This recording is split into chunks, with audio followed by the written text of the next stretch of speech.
Welcome to the Palo Santo and Thoughts podcast.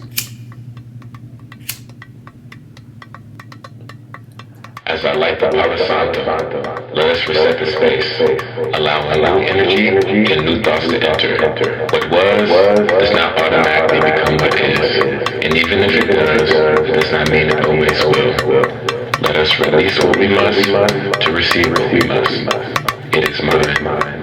It is yours. What is for us will always be Ashe. Welcome back. What's up to the old homies? What's up to the new homies? This is the Palo Santo and Thoughts podcast. I'm your host Carter, and I'm joined here by the homie. I'm sex therapist. I put this up already. No, I did too. keep going. I'm Jazz, the sex therapist. Yeah, there it is. That's what I'm talking about. I'm here. Yeah. I'm here. Welcome. I'm happy. Thank you for inviting me. No, for sure, absolutely. Like, I'm excited we get a chance to talk about Me this. too. It's been a minute since I've had a chance to start the podcast back up. So just being able to start it up and have these conversations with friends is really exciting. So I'm thankful that you made time to be here. I'm super happy to be here. I told you I put it on my vision board for the year. I was like, I set the intention. My goal was to be the guest on a podcast this year. So when you asked me, I was like, hell yeah. I just love when things work out. Yeah. And of course, I'm always happy to work with you. For sure. Same. It's synergy. You know what I mean? Mm-hmm. So, for those who are just joining us, the Palo Santo and Thoughts podcast, season 2, that's where we're in right now. But season 1, we talked about All About Love New Visions by Bell Hooks. And so in that, pretty much she just talks about how there's different ways that we can, actually I kind of see it as like a toolkit, right? Like a toolkit, or what was the word I used earlier? I was like, why would you put me on no, it was like, I was like, what was that thing again? But it was framework. I like that word. Framework. There it is. See, that's like collaboration, teamwork with a dreamwork. A framework about love. So covering different aspects and really offering, the reader a chance to just see what it could look like to work closer or to understand what love can look like for them. You know what I mean? So I think the beautiful thing about it is at the end of it, she offers an invitation for all of us to return back to love. And so, with season 2, the hope is that we actually get a chance to talk with different folks and having a chance to talk about different aspects of love and talk about our own love journey and just what we're seeing in the world. And so I'm excited to, be back with season 2. All right. So if you don't know, as you hear in the name, Palo Santo and Thoughts, so we can't start the episode without lighting the Palo Santo, y'all. Okay. So here we are. We got the Palo Santo stick right here. I love a little jingle. All right. So before I light it, like the Palo Santo stick is lit. Okay. Hey, the Palo Santo stick is lit. Hey, the Palo Santo stick is lit. Hey, the Palo Santo stick is lit. It's lit. Oh, you lit it. I'm lit. I think it's happening. It's happening. It's happening. All right. But the reason why I love Palo Santo so much is because it gives a chance to reset the space. It's we are creating this space, we're co-creating this space, and so add a little Palo Santo stick. This is essential. I love ritual. Right? I love to do something to start and something to finish. I just love it. Right. So yeah. All right. So as I mentioned, right, in All About Love books, so in the book she was talking about how she was experiencing just lovelessness essentially from a breakup, and there was some graffiti on the wall that. Let me actually rewind because I wouldn't even say that she was experiencing lovelessness. She was going through a heartbreak. Okay. Right. Because she was going through a heartbreak, and there was a graffiti on the wall that inspired her. And what it said was, I gotta actually just make sure. It said, "The search for love continues even in the face of great odds." Right, which I was like, yeah, that is some real shit. Nah, for sure. It's also very timeless. Right? Yeah. It's so timeless. Yeah. It's so timeless. And so my first question to you is, why do you believe the search must continue in the face of great odds? Like, why do you believe that's true? Okay, so this is gonna be very on brand for me since I'm a sex therapist. For sure, yeah. But I am a hopeless romantic. Yeah.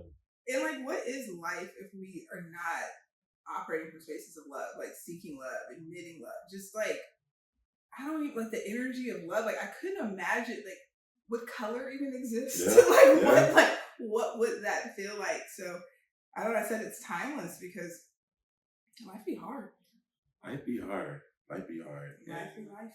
Being able to, I completely agree with you. I feel like being able to also have people love upon you and be able to love others, that expression of it is just so critical because we're not meant to be by ourselves. Like, of course, it's good to have moments of solitude, but in that, we also have to always make sure that we return back to community too. So I think like that's why for me, I'm like, even if it's hard, it doesn't mean it's not worth still putting effort towards. Totally. Because that's how we feel connected. That's how we just feel connected. It's so much good. It's like there's mental health benefits, but even physical health benefits. Like, we need touch. Yes. Like, so many people are going untouched, and it's just like, if you hug for about 30 seconds a day, they can literally boost your immune system. Like, that's real. That's real. And I love me a good hug. I love a hug. And it's wild because you know me. So I'm like, should we just do a hug right now? Like, you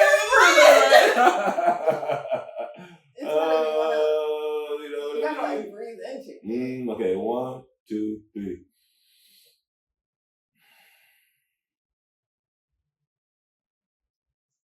Wow. Wow. There it is. See, that's what. You need those. We need them. Like, I feel different. I do too. I'm like, wow, that was.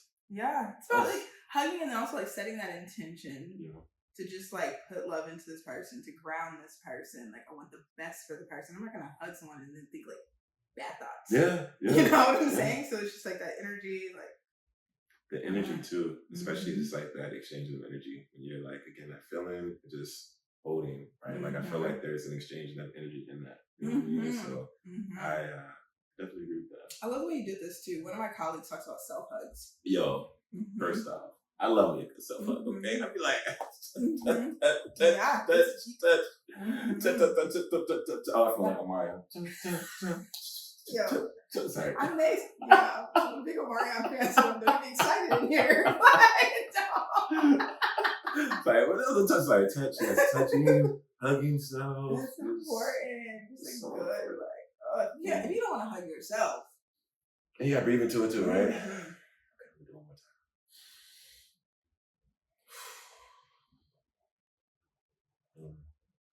Oh, that feels good. I'm saying this is. I'm like, hey, this gotta be like every episode. Just like a little, just a hug. Just give a hug. Hug yourself. You know what I mean? Like, just feel that. You know what I mean? No, but that's so true though. I think throughout the book, that's all about like what Bell Hooks is talking about. It's just like this reminder that we're meant to be in community with each other. That we're not meant to like be isolated in that. When we're able to be in community, when we're able to exhibit different qualities of love, we're able to just feel that connection, feel that energy, feel that feeling of being loved, but then also understanding what it means to love others as well. And that actually makes me think of like the next. Oh yes. So another thing that Bell Hooks talks about is this sense of like how men tend to like write a lot about, like theorize about love, but women tend to be love practitioners. And this is also recognizing like this is binary, right? And so like gender is very much like more like non-binary. Like it's more than just gender.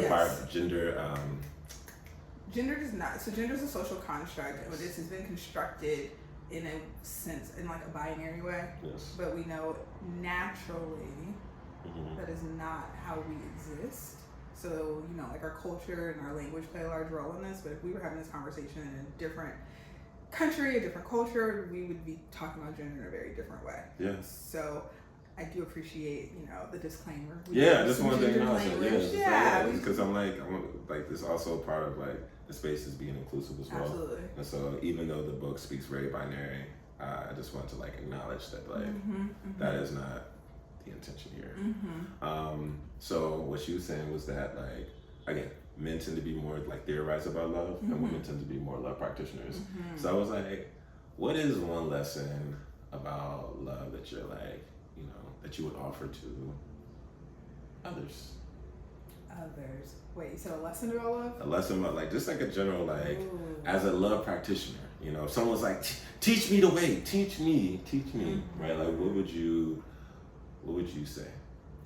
My gut is telling me, it's like about a little messy, but this is the first thing that popped up to me. It's like, it's something in terms of like being like renewable. Like, you know, there's no limit to love. I think there's periods in our lives where we may feel really lonely or isolated, or even for some folks, and myself included, may even feel unlovable. And I think both things can be true. Like, you could feel that way. I'm not trying to invalidate people's feelings or circumstances, but I think feelings are not facts. And love is something that there's not like a beginning or end to it. You know, so you may be in a space or in a moment where you're not feeling like you have the capacity to love others or even yourself. And okay, you can sit with that and work with that, but don't forget that it can come back around. In a variety of forms. So I encourage you to be really open. Be open and don't try to box yourself for a really specific like type of love, because then don't be myopic with it. Because love exists in so many different places. Ooh, it came together. I'm like, damn. No, it's shit. Yeah, no, it's like follow your gut, you know what I mean? Follow your gut. Totally. You know what you said, it made me think about grace. You know, like that's literally what just got popping in my mind. Grace. And it's like that is also, you know, like the more grace we give ourselves on the journey allows for us to like just understand like there's gonna be moments where we show up differently and our needs are different, our capacity is different. That's totally fine, and just being able to have that grace and like recognize that we're always evolving, we're changing, and so like that allows for us just to continue on the journey, even if that means our pace is shifting. You know, so I really love that. I really love that. Thank you. Too. Of course. Great question. No, you know what I mean? I'm just like, hey, a little something. A little reason, you know, so, you know, but yeah, I think like it's just I'm realizing that, you know, I guess I'll just sit with that grace for a little bit more. It's funny because like in episode like season 1, there was always like I had like a, you know, just like a reminder to share to show grace towards yourself. You know, and I would even ask like for you, why do you think it's important like to show grace towards yourself, just in general? Me. No, I mean, I would say from the perspective of me. I would say whichever you want to. I mean, as a Black queer femme, in this economy, in this particular moment in history, I have to operate from a space of grace. There's so many factors and systems that are working against me that like, and I'm saying me, and I'm not trying to speak for the entire community, but I know in the labels that I've dropped about my identity, like, this is going to hit on a lot of different folks. So I'm trusting there are people out there that can feel me. But, you know, it can be easy to get into the space of like, I could have done more, I should have worked harder, or I should have did this, or just a lot of uncertainty. Maybe like in terms of maybe shouldn't have took out those college loans or whatever the case is, you know what I'm saying? Because, you know, you get where I'm going with this. But then I have to remember like, okay, I just got here. I'm in my 35th year. Okay, like, you know what I'm saying? And there's a whole like lineage of folks I came from that have had to survive through systems and situations that seem familiar to me, but of course we know these things shift their shape, I guess is what I'm trying to say, depending on like historical context and things. At any point, I say all that to say, I think to our point about love starting with us, but then also that grace, like I'm human. like I'm human. Yeah. Yeah. And I love that. So I don't know. I think I'm gonna stop with that. Cause then I want to get into my therapist bag where it's like, sometimes I'm sitting in space with clients and I'm just like, you just deserve grace. And I can't like reach out and just be like, grace, you know? But it comes up, but yeah, it's important. I think, honestly, I'm like, I would even, like, I'm not a therapist, right? So I'm like, but I think like grace is, I think that's something that we all are navigating through at our own journey and pace, you know what I mean? And so it's like, I think, and I would even, for me, I'm like, everything started in childhood. There's everything, so it's like, because of that, I'm like, well, how did you learn about grace? Was it seen as something that was bad? Was it seen as something that your, like family didn't give to you? And so if like, the ones that love you, didn't give it to you, then how could it be possible for you to give it to yourself? I would add to that too. I think you can come from a family system or even a community where we may use the word grace, but also like, what are the people that raised you, the people that were most influential to you when you were when you were growing up, did you witness them show grace to themselves and grace to others, right? Because we can talk about it from a theoretical standpoint of, grace is so great, but there's theory and then there's like practice. No, seriously though, like, very much so. That's true. So you got me pause a little bit. Because I'm like, what did grace look like for me growing up? Yeah. I gotta sit with that. Yeah, sit with it. I'm like, we got time, okay? Y'all are here, the homies, Yeah, because I was like, I don't know, I feel like that can be the hardest thing. Like, I think as much as we talk about how important grace is, I don't know if we talk about how hard it can be. And like just that practice, like the labor of showing grace, if that's not something that is common to you, familiar. It's like, oh, wait a minute, because even I think about my own self, right, where it's like with grace, it's kind of like it has to be affirmation. So like if there's like for me, if I'm like very critical of myself, I'm like, oh, it should have been this way. It's like that grace is like, but this is good. This is good enough. Like this is okay, right? Like, or give yourself some more time. Like just kind of just more of an affirming self-talk that I think has, for me, it's been really helpful. Because I do recognize, like, for sure I could be very critical, but I'm like, also I've learned the importance of just being like your number one cheerleader too. Totally. So like with something like love, it's like when you are in those moments where you might feel alone, or it's like you're navigating giving yourself grace as you're on that love journey. It's like having that self-talk of like, this shit take a little time. It's a little time. It take a little time. It's not easy. No, for sure. But it doesn't mean that it's not worth continuing, which goes back to what we were talking about earlier. You know what? It's so important. I just want the part that you're talking about in terms of how you talk to yourself. The way you talk to yourself really influences how we talk to others. Yes. So it really does. Like, I'm listening to you talk, and I love the way you're connecting this. It's helped me connect some things for myself. It's just like, okay, if you can show yourself grace, if you can be kind with yourself, if you can be gentle with yourself, if you're in the habit of speaking these positive affirmations to yourself, your relationships with others will start to change. Yes. So I love that. Like, back to that whole, that whole energy thing. Like, I love that. Can you imagine just loving yourself can strengthen your connections to others? Yeah. Show yourself grace. Honor what you need. Yeah. Yes. And that could be so small. Because earlier when I needed to get up and use the bathroom, and I'm just like, why am I just holding this? This isn't helpful. This isn't taking care of myself. I have a need, and I'm just like, I just can't be bothered. This is such a small act of just like self-love, just care. Like, why am I being uncomfortable? There's no external factor that's making me uncomfortable. It's me. Like, I have a very specific need, and I have all the capacity to take care of it, and I'm just like, I won't prioritize this. Like, no. You gotta take care of yourself. Yeah.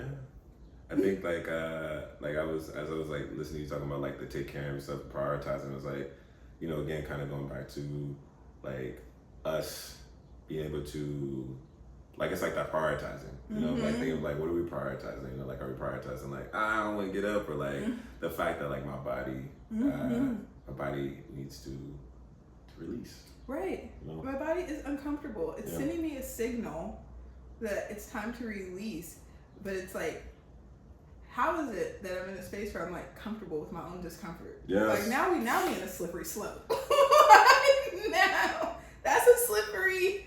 Because it's like, you know, there's like a part where it's like, you know, when trying something new, there's gonna be like that natural discomfort, right? But like I think that what I've always talked about, like, discomfort is this thing of like, if it is something that is new and it's something that you think could be beneficial for you, if it's creating discomfort, like, explore that. But if it's creating discomfort and it is uncomfortable for you, it's not something you want to do, feels challenging, doesn't feel like it's helping you, then it's like, honor that body, how you're feeling, right? So like, make sure it's like, all right, that's the difference. Because I feel like there's good discomfort and there's bad discomfort. Totally. And then I'm also sure there's something in between too. Probably.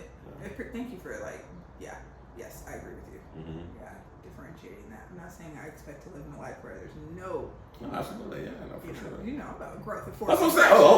That's what I said. I was like, I want for the homies. I appreciate the way that yes. Absolutely. Yeah. Absolutely. Sitting over here, no, I need to get up.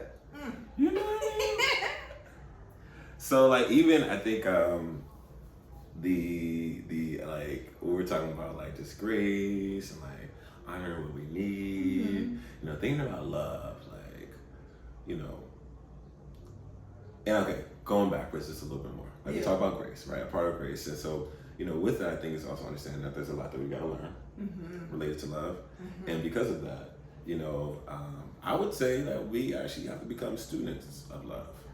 You know, like, and we gotta continue to learn. Like, I think like our lesson about love it continues as we continue.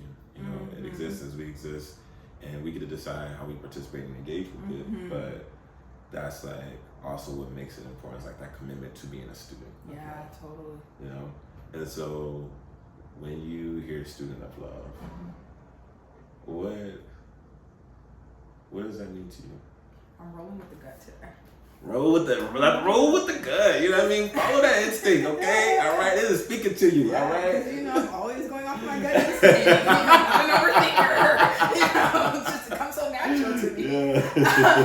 No, I'm listening to you talk though. The thing that comes to mind is curiosity.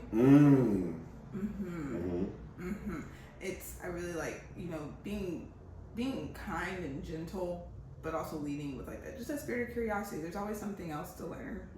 I'm thinking about this also. I think this can apply in multiple like circumstances, but I'm specifically thinking about it in terms like intimate relationships. Okay, yeah. You know, so a lot of I see folks that are non-monogamous, and I also see a lot of monogamous couples, and people have relationships with their partners for like years. But it's like your partner is constantly evolving. Like, we are all constantly evolving, right? So you might have been, y'all knew each other very well, maybe in the first 2-3 years of your relationship, and now it's year 15. All this life has happened. And it's like, yes, there's love there. You know, there's love, there's commitment. But when's the last time you took time to like learn something new about your partner, new about the community or communities that they may be engaging in? I think about like, you know. Yeah, so it's just I like encouraging people to be curious, and then even reminding myself to be, even with my friends, like listen. But also, even with friendships, I feel like friendships actually are like friendships are great opportunities to just lean into that expression of love. You know what I mean? Because it's like, you know, it's like, oh, I can only show love and romantic, and it's like the homies. Yo, I'm like, friendships Friendships are so so valuable, especially I think with our generation. Like I think Totally. we really value our friendships in ways that we get a lot of love from our friends, and not to say we don't get it from fam or other spaces, but friendships, and friendships are, at least what I've seen in the generation, like people come like just talk in a conversation, like we don't talk enough about friendship love, Right. you know? Right. And there's parallels in how, I mean, it's all about how you relate to people, right? Yeah. So you're using the same skill set that you need to like deepen a relationship with an intimate partner. Very similar skills to deepen a relationship with your friend. Yes. Right? Yeah. We met in grad school. We are not the same people. Yeah. When we were in, so it's like, sometimes I find myself, even when I talk to some of our mutual friends, I'm just like, oh, you're doing all these things, and I'm thinking to myself, like, I need to, I want to say need, but it's like I have a desire to like check in more, to be more present, to be curious, like, what's going on in your life, like, what are you most excited about? Say, where are you challenged? Like, what can we collaborate? What can we do? You know what I'm saying? Because community is really important. So yeah. Curiosity. I like that, curiosity. Okay. I love it too, and you know what it makes me think about also is like, and I understand like our evolution of our friends. It's also this sense of, you know, asking like, what do you need to feel love now? You know. Totally. So with the evolution of like, who are you? It's also like, what do you need? Yep. So then it becomes this conversation, and now it's like now you also can, it opens up the space to now share what you need as well. You know, so I think that, because it's like it's not necessarily only about asking, about understanding, but it's also about sharing to be understood as well. Yeah, totally. You know, I love it. Yeah. So I think this is a great opportunity for us to go into our next segment, which is what I like to call dropping gems. Ooh, love it. So like, you know, with dropping gems, pretty much there's different aspects of love. So it's like family love, spiritual love, self-love, friendship love, romantic love, love, you know, but I mean, it's like all different types of aspects. And so during this time, you know, really want to just kind of, you know, I want us both to share a gem about like that aspect of love. And then either we could share a story about how we learned that gem, or like why it's our favorite gem. Okay, a story or why. Got it. Yeah, so let's see what we finna get, y'all. You know, this is, you know, anytime I do this, it's always like I feel like I always do this for like an hour. Like, I don't do it for an hour, but it's just, I think it is like a tactile thing. I'm like, all right, this is like cool. You know, I appreciate you putting words to that, because I was like, why do I like this so much? I can just be like, I'd be like, all right, the sound. It could be both. I think, okay, yeah. Because I'm like, if I couldn't hear it, I'd be like, what's this? Like, this, you know. Like, what? No, definitely the sound for sure. Because I'm like, I can imagine like just doing this without the sound. It's like, and then it's like anticipation, like, ooh, which one are you gonna get? Yeah, exactly. Okay, all right, let me do a countdown. 3, 2, 1. I bet you it's gonna be friendship love. Let's see. Look like little flowers. Oh, damn. Okay, all right, okay. You see what we got here? I see it. All right, y'all. So what we got today is romantic love. Ooh. All right, and so as you all know, we ain't know what this was gonna be. All right, look, you see, I don't know if you know, but the bowl right here. Okay, the bowl got things in here. Okay, so look, I don't really like. No one don't know what's gonna come out this bowl. All right, so this is a little FYI. This wasn't planned. Okay, all right. Okay, so romantic love. So what would you say? Let's like sit with that question for a minute. Yeah, let's sit with it. So a little bit. The question out there. Run the question back. Of course, I got you. So the question is, what is your favorite gem about romantic love, and why is that your favorite gem? Or tell a story of like how you learned about that gem. Okay. Ooh. I gotta sit with that one too. I feel like I know where I want to go with this, but I don't know how to fit into this question. It's okay. Okay, let's. Yeah, we don't have to fit nowhere. All right, we can just like answer the question. Oh, okay, for sure. I was like, we don't have to fit nowhere. Okay, we are expansive beings. Okay, all right. I don't care about this question. I'm gonna talk about what I want to talk about. Obviously, we'll put that on pause. We're gonna put that on ice. Actually, all right. Gem about romantic love. Okay. Can I give you a little theory? Absolutely, like this. Come on. Because I'm a nerd, so. Yeah. All right, so earlier you were talking about gender. I guess I'll answer this. Well, I don't want to make it. Okay, let me slow myself down. Yeah. Take some time. No rush. You got time. I gotta think about this too. So my answer is going to be speaking from an assumption that most people that are listening to this have been raised in a culture or an environment with a dominating culture that you have like your one true love. Okay, so this is the assumption that I'm working from. I'm also thinking about the anxiety and the pressure around finding and keeping that relationship with that one person and how that can set people up. I'm thinking about, like a relationship escalator. Okay. Like you meet the person, there's sparks, and then it's like, this is it. Now I need to like anxiously attach and hold on, So that's kind of where my brain is going. And then thinking about a gym, it's like, okay, you're talking about moving things to the side. Let's just move the escalator to the side. Yeah, okay. Okay. Like, you can come back to the escalator too. No, we're sort of saying like people that are on the escalator or people that think in terms of the escalator, if they can maybe pause the escalator and like recognize how that was constructed. Does that make sense? So essentially, like the ideology behind the elevator. Yeah. So like why look at the time span of a relationship as a particular like an elevator versus something else, or like how would you? No, it's more like okay. So the way the theory works is like people get together and there's like these conventional relationship milestones that legitimize a relationship, and I think that exists. Like I think you think about like in our movies, film, things like this. It's like you see a relationship. Somebody is like they want to be together.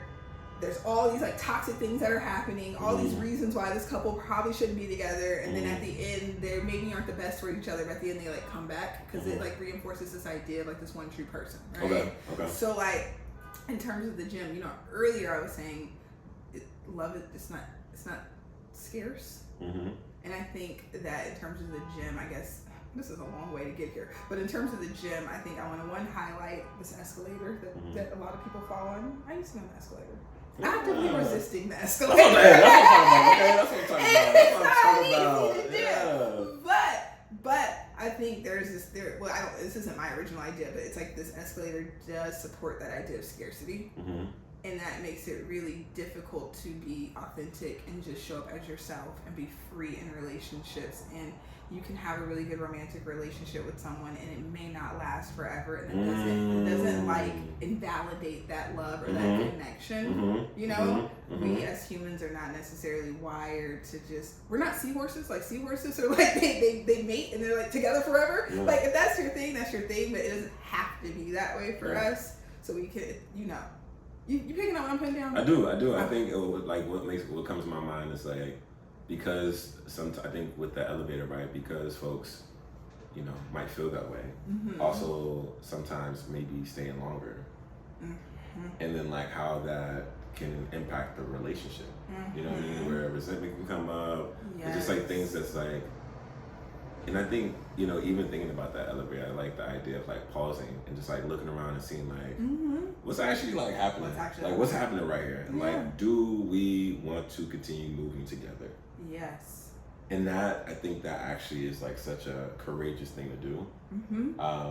Especially if that means like resisting to like rejecting ideology that, has been essentially ingrained in you. It's like, I think that's the radicalness that, love asks of us, is to like not necessarily always follow what we were taught, and being okay with just like being on that journey with that person for however long it's going to be. Absolutely. And it's like just being present and grateful for the moment without getting tied on this expectation that it has to be something else. Like we can't predict the future. Like no one. Well, I speak for myself. Other people do have some ability, so I won't say that. But me and most folks I know, we cannot predict the future. So I think sometimes folks, in terms of romantic love, it feels so good. Like it feels good, and I get it. But it's like, okay, just stay in the moment and appreciate it. And if if people separate, maybe you still love each other, maybe not in Mm-hmm. the terms of romance. Like that one is not better than the other. Mhm. Like, you know, love Mhm. is great.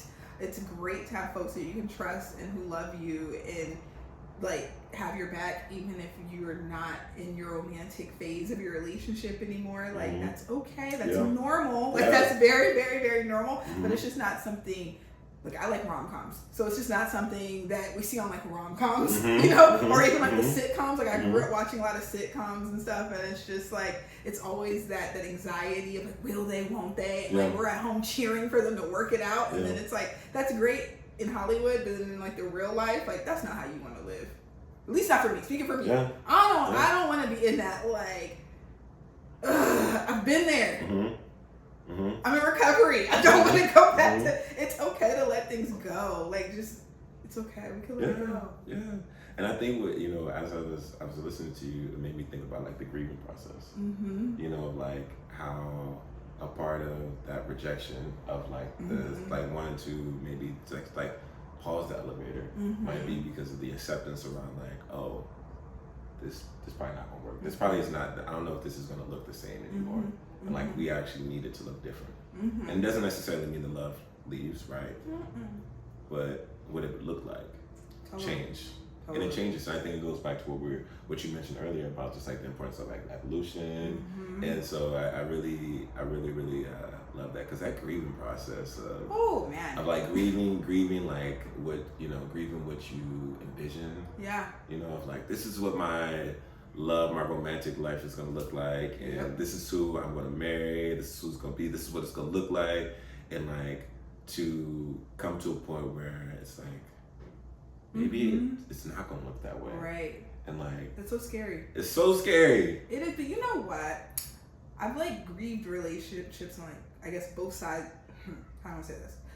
Growing up, I used to be in that operate from that space. Mhm. You know me, so Mhm. you know, so you've seen some things. So it's like I used to operate from that space, and I think like a breakup in like if when I was very like one true love thinking, a breakup then would be like devastating, earth shattering. Like I'm sick, I'm in the bed, like all the typical symptoms. Now I'm not gonna say like a breakup now couldn't do that, like because again I can't predict the future, but I have experienced like romantic love loss, I guess.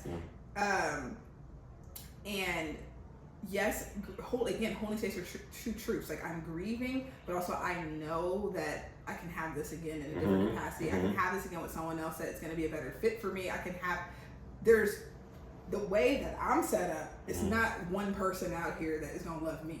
You know what I'm saying? Like it's just like so. Like challenging that is probably really what the gym is, honestly. And I guess I learned that from school, but also real life, journaling, recognizing like, girl, you got a lot going on. Like there's just so much. Like it's just like I guess I twist that around. Like you were lovable by more than one person, and romantic love is great, but all things come to endings, and that's okay.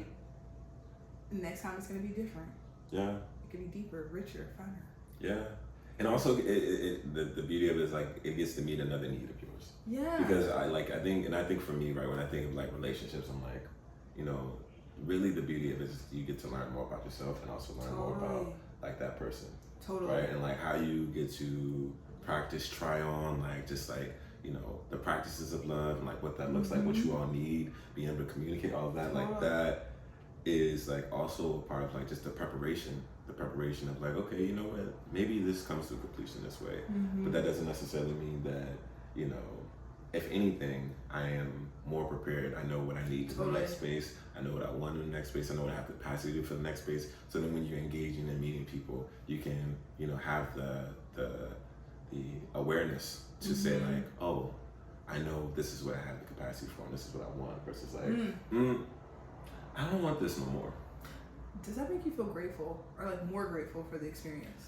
I would say, I think it's like, you know, I think for me, I would say more grateful, but I think it takes me a while to get there. Totally. Same. Right? Like I'm like, and then I'm like, damn, you know, this shit don't feel good. But like later on, I'm like, all right, you know what, like because I see, looking back, having a chance to like reflect. It's like, oh, like actually, this wasn't like what we needed at the moment. Totally. And like, I'm glad that we were in some ways, I would say that glad that we were able to like talk it out and be able to say like, all right, let's like just cut this right now, versus like trying to feel like we're trying to force it, keep us like, no, we don't have to do that, because I like, for me, I'm like, I don't know, like kind of going back to what we were talking about earlier, that elevator, it's like that resentment can just be so heavy, and like that is like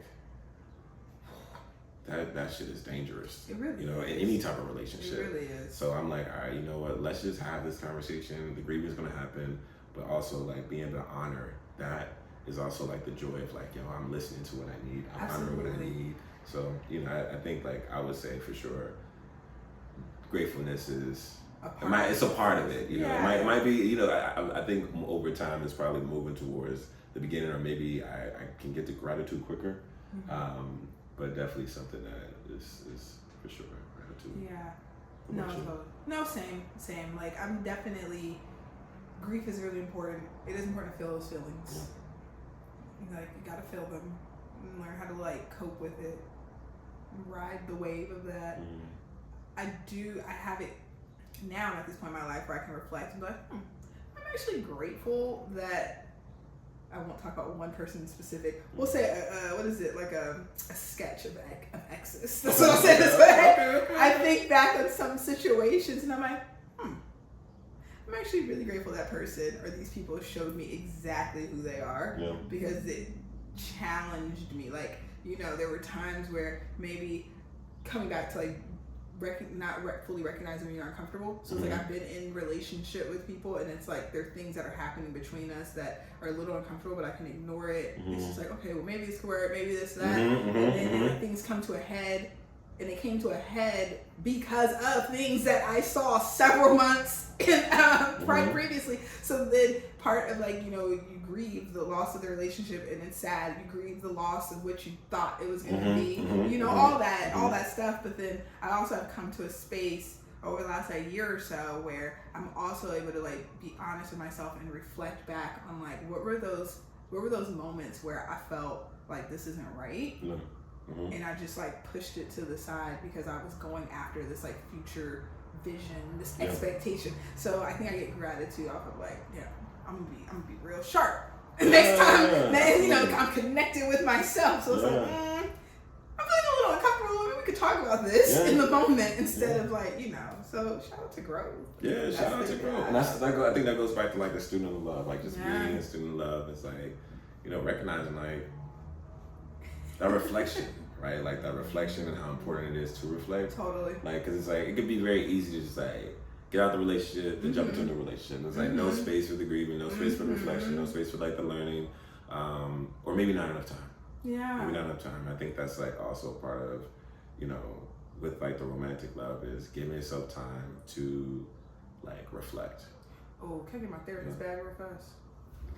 Let's be really clear. Is that the bag? Just my therapist hat. Just my therapist hat. Whatever, put a thing on. Sometimes people, this is no shade. This might hurt some people, but sometimes people are reflecting and they're, I think, too focused on what was wrong or what needs to be different about their partner. Ooh. That's somebody you can't control, though. Well, speak on it. Speak on it. So, although that might be part of your process, turn the spotlight back on you. Yes. Because you have control of yourself. And if there are things about your partner or partners that you're like, this was so bad, this person was never accountable, or this person was this, or this person was that, then really start to dig deeper into the question of like, what was going on? Not to blame anyone, but kind of like getting a sense of how you were feeling, what you were thinking, and like, and what you can change or adjust about yourself. So the next time, because the universe I know is going to continue to show you the same things, Absolutely. So the next time you see this particular issue, what are you prepared, or how will you prepare yourself to do something different? And not something different in a way of trying to make them do something different. Like something that you have full control over, that you can do for yourself. Because sometimes we'll start reflecting and they come back with a bunch of notes for someone else, and it's like, okay, that was great. That was great. It's not effective. And I love that you talk about like putting the spotlight back on yourself, because it's like as you mentioned, right, it's like very easy, especially if it's like fresh and you're still navigating that hurt, where it's like, oh, this person did it, and then you talking to the homies and they like, and it's like, it can be hard for someone to be like, hey, but what about you? Totally. Like, what about you? And not to say like, all right, this person wasn't like on some trash shit for sure, right? But also like, how do you make space to take note of like what you did, what you were doing, and what you needed? Yeah. And like in those moments that you needed it, how did you, like, what did you do? And what did you not do? And how did that impact you? And why?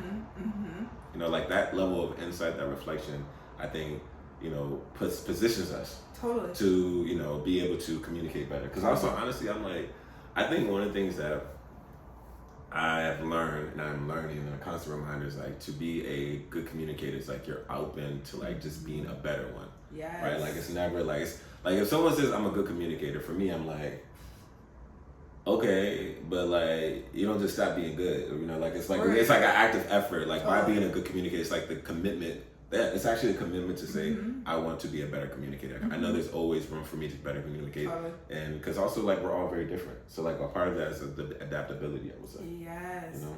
Yes.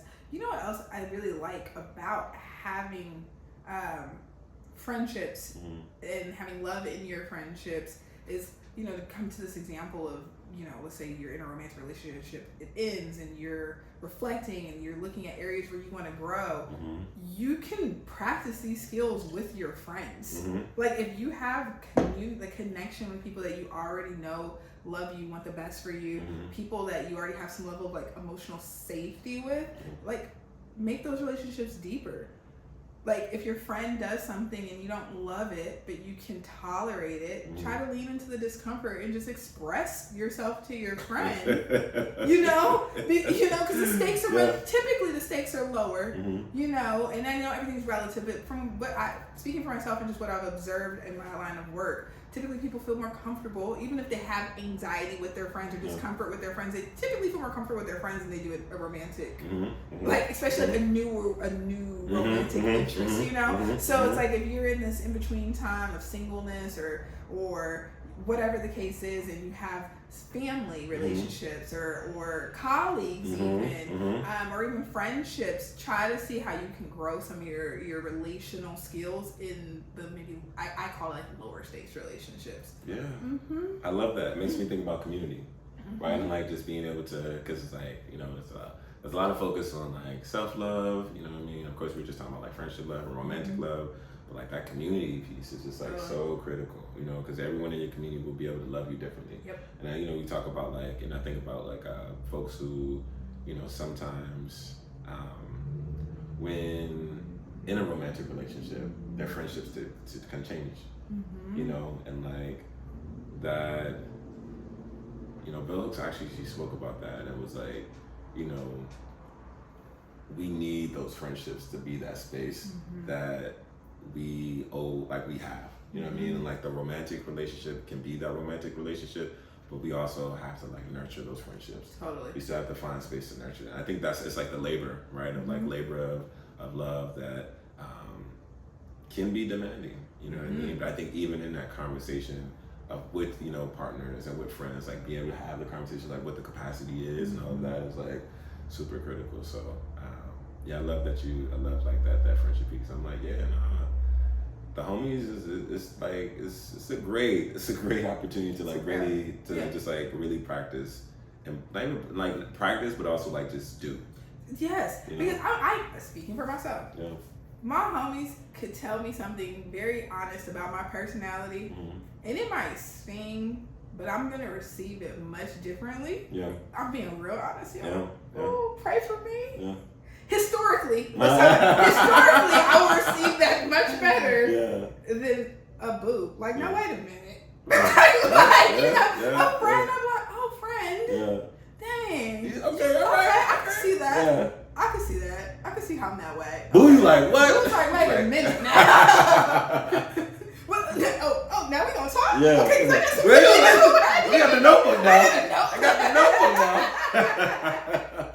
That's real. That's so real. That is is so real. Because I feel like because sometimes it feels like an attack. Yeah, You know, and I it's think scary. it's like you're like, wait a minute, okay? You know, like Yeah.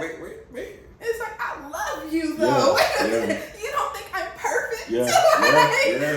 Like, no, we're friends. It's just like, oh. Yeah, and I think, you know, that resonates deeply with me because I was like, yeah, nah.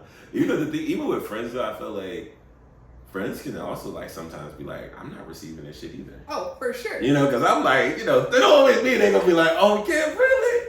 They go, you know, friends get defensive too, all right? Friends be like, look, hey, well, shit, I don't really know what to tell you. You know, it's like all right, okay. No. You know what I mean? Like, it's like, so I feel like I agree that like it feels easier, and also like sometimes we get the same outcomes from anybody. No, you know for what I mean? sure. You know, it's interesting. I've had with one of my friends a while ago, we like both wanted to grow in the way that we showed up for each other, and just I think it was something we decided to like. We had an explicit conversation about this. Like, hey, why don't we try to like practice new ways of talking? And I think because we like came in with this expectation, then it led to some level of safety. It also was like a time in my life where I was having some issues with my mood, so I was like, I trust you, and like if you, in some ways at that point in my life, I think I trusted them more than I trusted myself to keep a tab on how I was feeling. So I'm just like, hey, if you are concerned about anything, just know like you have permission to like, please don't worry that you're gonna offend me. Like, I trust you, and I want you to like, hey, like I haven't heard from you in a while, like is everything okay? Like, I'm not gonna get defensive about that because I trust it's coming from, you know, like a genuine place. So I would offer that. You know, if you have a friend or friends you want to try to practice some skills with, maybe just talk about the talk, so that way when they start calling you on your bullshit, you know, it might sting. But it's you put this in a container. Yes. Yeah, and I think like that calling in is also helpful for growth. You know, because now you know because if you create an atmosphere where you and your friends are able to call in each other in a way where it's like, you know, everyone's able to receive it, that translates to the romantic relationship, to being able to cultivate that, because it's something that it's like you have to constantly nurture it, right? It's not something that's just like, oh, we just do it. It's like, okay, let's like engage on like figure out practice, like things that like can make this work. You know what I mean? And like just communication, I wouldn't say like a standard, but some type of standard, I guess, of like how do we want to create this space when we have tension, or if there's something that's coming up, like how do we do this? Yeah, and also just affirming like, you matter to me. Yeah. You know, like you matter. Like, I want this friendship to grow. Yeah. And just hearing that, letting that go. So then it's like, okay, life gets busy, things happen. Doubt may start to creep in, but we've already talked about this. So like, just pull up on me. I'm not avoiding you. I might just be a little depressed. I'm not avoiding you. Kind of thing is helpful. It has been helpful for me, for sure.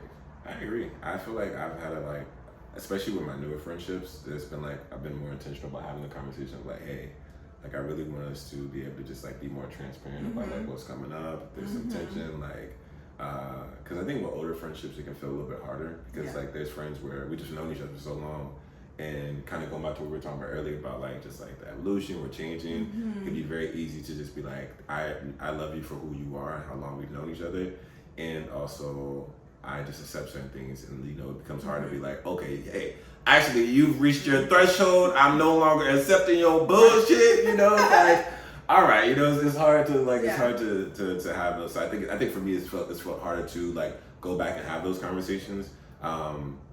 But I think when I have like not, but I think like when I do, especially like with family, I feel like I've practiced it a lot with family. It's like, you know, it's really a conversation around boundaries too. Yeah. You know, so I think, I really appreciate this because romantic relationships, there's a lot of learning that is happening with that, and so, you know, just remembering that one, you know, we've been talking, I think the common theme about this like grace, but then two, it's like also recognizing like even in a romantic relationship or not, there's still spaces in your community where you can practice, you know, like being a student of love, and you don't have to wait till you know, you find that one, or just find that person that you were looking for to like be that practice. Like you can do it now. You don't have to wait. Please don't wait. Don't wait. Don't wait. All right. Don't wait for love. Okay. Wait. All right. Do With the not Luther wait. Vandross song. Wait for love. It's such a good song, y'all. It really is. I will not be singing with you. Right. But you got it. I mean, you know, karaoke. I mean, I love your karaoke. You do. But yeah, I really appreciate. I think as you know, something that's like coming to my mind is that I'm thirsty as fuck, and I need to get some more water because you know I'm just ain't gonna lie. But we're gonna be good. We good. I was just like I need to I have a little notice dialogue. that. I'm Man, like, when did you drink all of that? yeah, I be thirsty. Yeah, okay. The boy go drink some water. Yeah. I know we have the same glasses. I mean, job done. Okay. But yeah, as we like kind of you know come to a closing, right? I really appreciate just our conversation. And at the end of all of our love bubbles talks about like returning back to love, and the invitation for us. And so, you know, just giving all of like what's come up,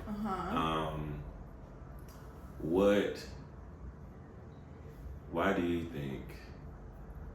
Actually, let me make sure I got the proper. I want to make sure I got this question. I want because this the one right here. All right. I'm so impressed by your the way that you laid this out. So organized. Oh, thank you so much. As someone who took a lot of classes with you. Evolution, right? You know what I mean? Like, yo, it's we legit. have come quite a way. Legit, you know what I mean? Quite a like way, legit. Right? I love to see it. I do. I genuinely do. You told me you're gonna. Okay, let me focus. You told me you're gonna do this podcast. Like Friendsgiving 2019. Yeah. I remember. So I'm so proud of you. Thank you. Thank you. I'm really glad that we had a chance to like talk Yes. and just like share the space and yeah, this has been really dope. Yeah. Really dope. Thank you. Thank you. For sure. Like my little manifestation. No, write them goals down, y'all. Yeah, write it down. Absolutely. You write it down, it happens. I love that. Absolutely. So, with returning back to love, the last question. How can people return back to love in 2024? Like, given, like, see, yes, that's why I said, I was like, we ain't talking about, 2023, 2022, 2005, 1991. We talking about in 2024. How can people return back to love? Get outside and touch some grass. Say some more about that. After, the world, everything shut down during COVID. Well, everything didn't shut down. But, we had to, a lot of us were at home. We went digital in a lot of spaces. There's a lot of talk now about social isolation, I think a lot of us are living in bubbles in whatever our timeline on whatever the social media platform of your choice is. It can that can become your world. I think there's a lot of division right now. And I think that's strategic. And we've talked a lot about community today. And I think just being in community is essential for our survival, especially for folks that live in the margins. And so when it comes to returning to love, like I say, it kind of silly, but I think there is depth to it. Let's just get back outside, get into community, start. I even love what you're talking about, that positive self-talk, walking down the street, say hi to people. See people. You know what I'm saying? I think that's small.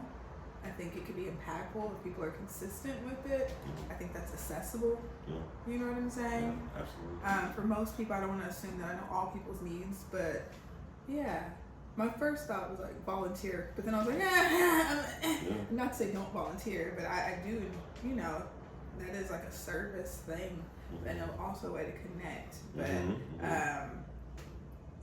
for some reason, I'm leaning more towards just getting back. Maybe it's because being outside also with the nature too, getting connected to something real.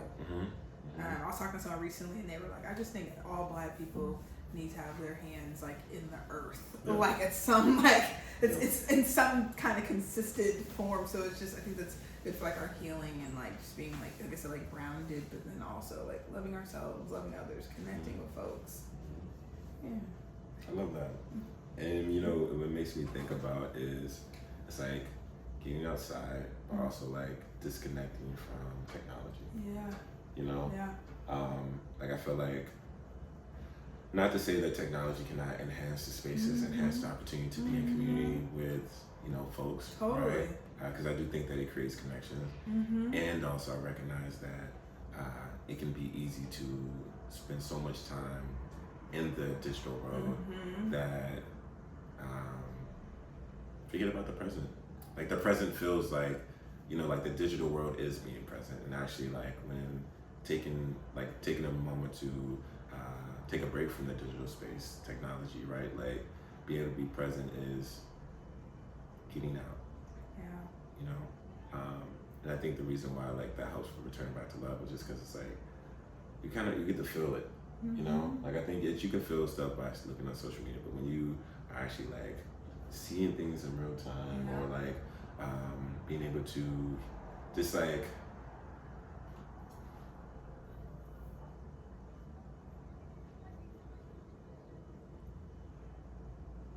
being able to express and to like express and receive love in real time, however possible, right?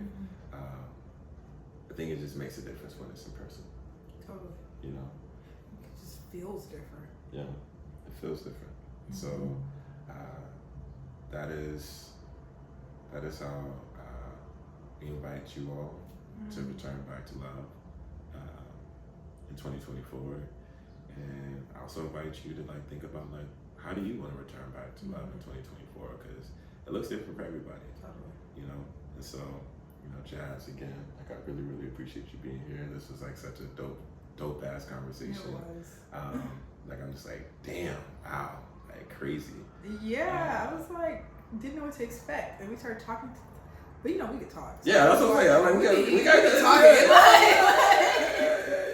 Yeah, no, for sure.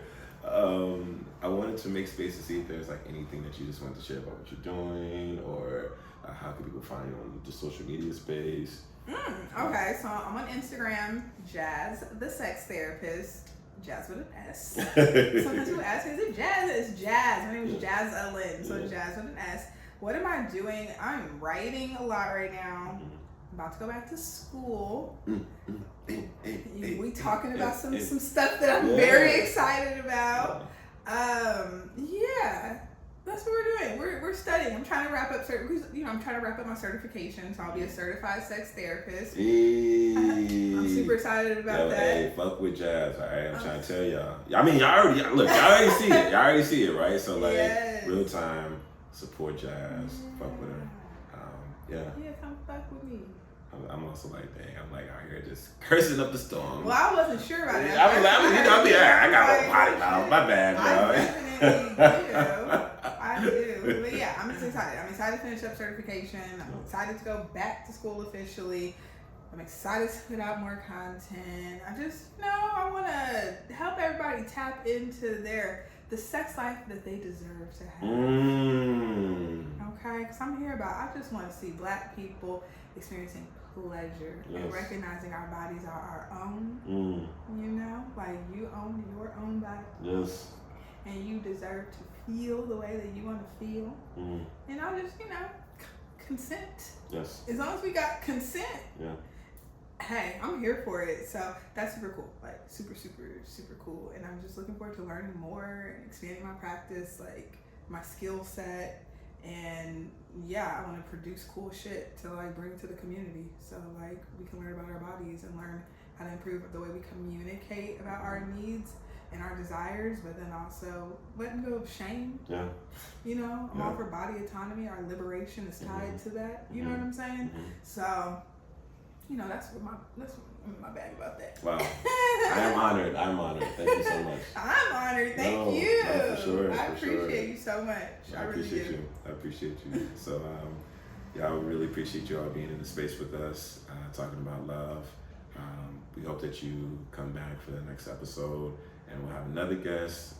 Jazz, thank you again for pulling up to the podcast. Who's gonna be next? We don't know, but I wish you all the best. I hope you have a phenomenal week, and take care. Peace.